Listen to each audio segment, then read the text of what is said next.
मोहतरम नाज़रीन, आज की वीडियो में हम पेश करने जा रहे हैं एक ऐसा दिलचस्प वाक़या जिसे सुनकर आप हैरत में आ जाएंगे।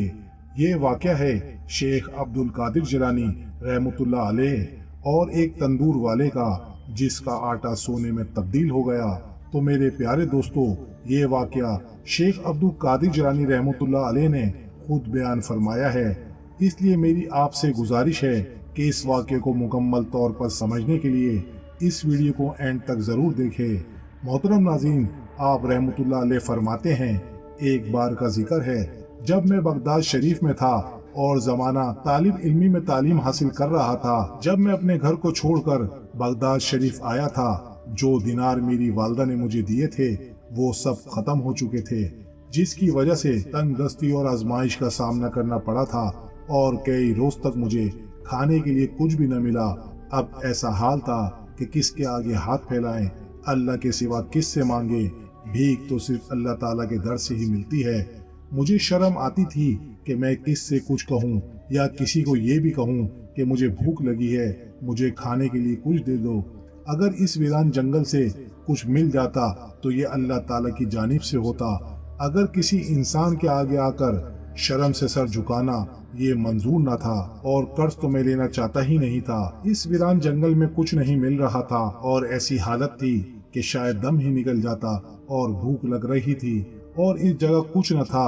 अल्लाह ताला से दुआ मांगी, या अल्लाह तू कोई इंतजाम कर दे, गैब से मेरी मदद कर दे, गैब से रोटी का इंतजाम कर दे। एक दिन भूख की शिद्दत से मैं दरिया दजला की तरफ गया कि वहाँ कुछ साग या सब्जी के पत्ते खा सकूं, मगर मुझसे पहले वहाँ बहुत से दरवेश मौजूद थे और अगर कोई चीज उनको मिलती तो उन सब पर सबका रश पड़ जाता।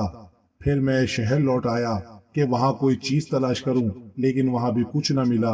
बिल आखिर में भूख से निडाल होकर एक मस्जिद के कोने में बैठ गया और अल्लाह का जिक्र करता रहा। शिद्दत भूख और प्यास से मेरा सर चकराने लगा और आंखों के आगे अंधेरा छाने लगा कि उठना मुश्किल हो गया था। फिर गैब से आवाज आई, ए अब्दुल कादिर, आप बर्दाश्त नहीं कर सकोगे, उठो, किसी से कर्ज लो और किसी से कर्ज लेकर अपने लिए रोटी लाओ।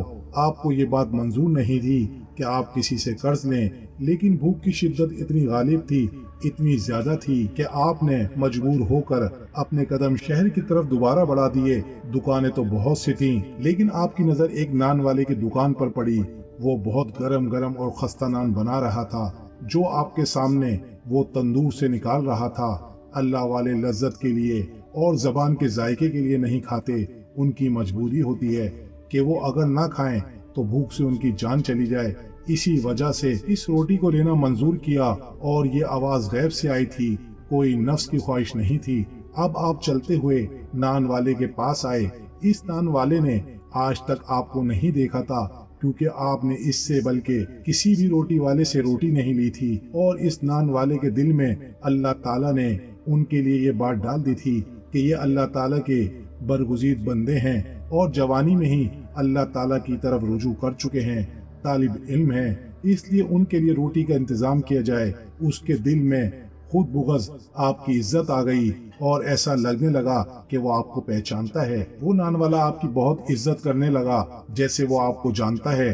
फिर वो आपसे कहने लगा, आप अब्दुल कादिर हैं? तो मैंने कहा, हाँ मैं अब्दुल कादिर हूँ, वही अब्दुल कादिर जो बगदाद शरीफ में इल्म हासिल करने आए हैं। आपने फरमाया, हाँ मैं वही हूँ। तो इस नान वाले ने कहा, आप क्या लेना चाहते हैं? मैंने कहा, अगर मैं रोज तुमसे एक नान लूं तो क्या तुम मुझे दोगे? मुझे बहुत भूख है और भूख से पड़ा नहीं जा रहा। नान भाई कहने लगा, अरे अरे, आप कैसी बातें करते हैं, ये सब आपका है, एक नान क्या, आप तो पूरी दुकान ले लें, मुझे कोई एतराज नहीं होगा। लेकिन मैंने कहा कि नहीं, मुझे सिर्फ एक नान चाहिए और रोजाना मुझे एक नान दे देना, और इसके बदले जब भी मेरे पास पैसे होंगे मैं तुम्हें कर्ज लौटा दूंगा, क्योंकि मैं अपने सर पर कोई भी कर्ज नहीं रखता। नान वाले ने कहा, हजरत मुझे कोई मसला नहीं, मैंने आपसे कह दिया है, ये सब आपका है, जितना दिल चाहे ले लें। आपने अल्लाह का शुक्र अदा किया और आप अपनी किताब पढ़ने लगे।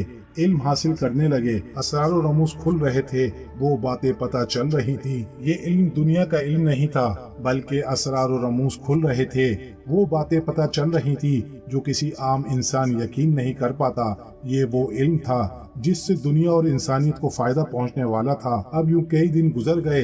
एक दिन आपके दिल में ख्याल आया कि मैं तो रोज उस नान वाले से नान लेता हूँ और मुझे बड़ी मोहब्बत से नान देता भी है, मेरी इज्जत भी बहुत करता है, लेकिन ये क्या ठीक है कि मैं कर्ज पर कर्ज लेता जा रहा हूँ, जबकि मैंने इससे वादा किया था कि मैं ये अपना कर्ज लौटा दूंगा। मेरे पास पैसे नहीं हैं।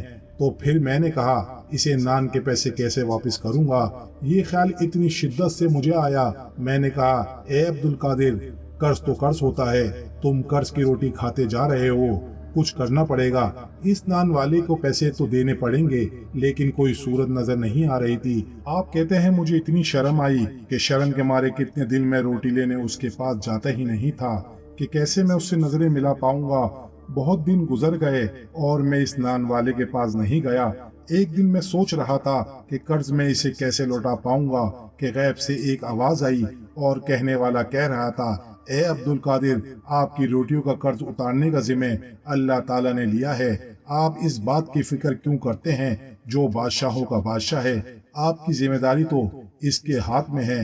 आप क्यों फिक्र करते हैं? आप क्यों परेशान होते हैं? आपने कहा, मैं रोटी का कर्ज कैसे उतारूंगा?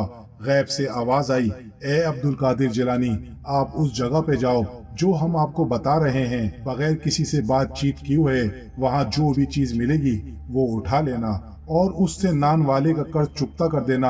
आपने फरमाया, मैं बताए हुए मकाम पर पहुंचा। वो जगह आबादी से बहुत दूर थी, वहाँ वीराना ही वीराना था, किसी का आना जाना नहीं था। मैंने देखा दूर एक थैला चमक रहा है। उस थैले के पास गया और खोल कर देखा तो वो आटे का थैला था और कोई मामूली आटे का थैला नहीं था, बल्कि लग रहा था कि ताज़ा आटा पीस कर थैले में भरा गया है। आपने फरमाया, मैं दिल ही दिल में बहुत खुश हुआ और दिल को एतबार आ गया। मैंने आटे के उस वजनी थैले को उठाया और नान वाले के पास आ गया। नान वाले ने कहा, हुजूर ये क्या है? मैंने कहा, खुद देख लो। वो भी उसे आटे का थैला समझ रहा था, पर जैसे ही उसने आटे के थैले को मुंह खोला तो हैरत से देखकर उसकी चीख निकल गई। वो परेशान हो गया, कहने लगा, ये क्या है?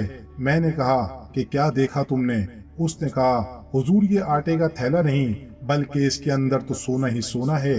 उसने कहा, हजरत इतनी जल्दी करने की क्या जरूरत थी, और अगर आपने देना ही था तो चंद सिक्के ही दे देते।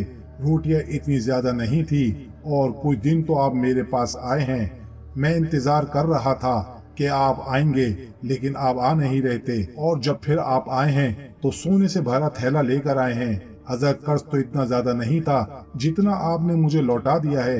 आप फरमाने लगे, ये हमारी तरफ से नहीं, ये तुम्हें अल्लाह ताला की तरफ से मिला है। अल्लाह ताला जिसने हमारा जिम्मे लिया हुआ है, अल्लाह ताला ने ही तुम्हारा ये कर्ज लौटा दिया है। और फिर जिसका कर्ज अल्लाह ताला उतारे तो उसके पास तो फिर बेहिसाब ही रिस्क होगा। वो नान वाला आपका अकीदतमंद बन गया। तो मेरे प्यारे दोस्तों, इस वाक़ये से ये सबक मिलता है कि अल्लाह ताला अपने नेक बंदों से बहुत प्यार करता है। अल्लाह ताला कभी भी अपने नेक बंदों को अकेला और तन्हा नहीं छोड़ता। इसलिए हमें चाहिए कि हम भी अल्लाह ताला के नेक बंदे बने और सिर्फ अल्लाह ही से मांगें, क्योंकि अल्लाह ताला अपने नेक बंदों को कभी तन्हा नहीं छोड़ता। अल्लाह हम सबको नेक अमल करने की तौफीक अता फरमाए, आमीन। दोस्तों, चैनल को सब्सक्राइब करें, वीडियो को ज़्यादा से ज़्यादा शेयर करें।